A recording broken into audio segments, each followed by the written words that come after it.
വ്യാപാരി വിരുദ്ധ നയങ്ങൾക്കെതിരെ പൊന്നാനി ഏഴവത്തിരുത്തി വ്യാപാരി വ്യവസായ ഏകോപന സമിതിയുടെ നേതൃത്വത്തിൽ പൊന്നാനി നഗരസഭയ്ക്ക് മുമ്പിൽ ധർണ നടത്തി.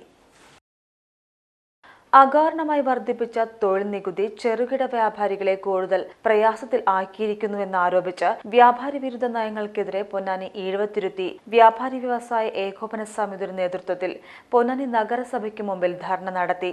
6 മാസം കൂടുമ്പോൾ 120 രൂപ കൊടുത്തിരുന്ന തൊഴിൽ നികുതി ഇപ്പോൾ 320 രൂപയായും 180 രൂപയായിരുന്നത് 450 രൂപയായും 300 രൂപയായിരുന്നത് 600 രൂപയായും വർദ്ധിപ്പിച്ച കേരള സർക്കാർ പൊതുവെ തകർന്നുകൊണ്ടിരിക്കുന്ന ചെറുകിട വ്യാപാര മേഖലയിൽ എത്രയും വേഗം തന്റെ സ്ഥാപനം പൂട്ടിപ്പോകാനുള്ളതാണ് വർദ്ധിപ്പിച്ച തൊഴിൽ നികുതിയെന്നും വർദ്ധിപ്പിച്ച തൊഴിൽ നികുതിയുടെ പുതുക്കിയ ഉത്തരവ് പുനർപരിശോധിച്ച് ഈ ഉത്തരവ് പിൻവലിക്കണമെന്നും വൻകിട സ്ഥാപനങ്ങളെ ബാധിക്കുന്ന തൊഴിൽ നികുതിയുടെ കാര്യത്തിൽ പഴയ താരിഫ് തന്നെ നിലനിർത്തിയത് വൻകിടക്കാരെ പ്രീണിപ്പിച്ച് ചെറുകിട കച്ചവടക്കാരെ തകർക്കാനാണെന്നും ഉദ്ഘാടകൻ പറയുകയുണ്ടായി.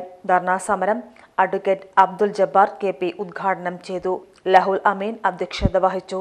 Akram Rafeeq, KV Marakkar, Manoj P, Bhaskaran K, PV Ibrahim, Mahua Rasheed എന്നിവർ പങ്കെടുത്ത് സംസാരിച്ചു. PGTV news Ponnani.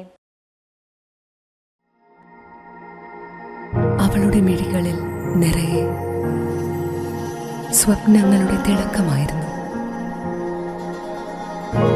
അവളിൽ ഒരു മഞ്ഞുതുള്ളിയുടെ സ്പർശം അതിനുണ്ടായിരുന്നു.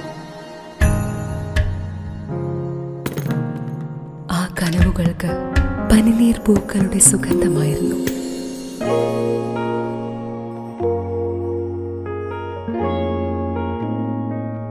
ആയിരം പൂർണ്ണചന്ദ്രന്റെ തിളക്കമായിരുന്നു അതിന്.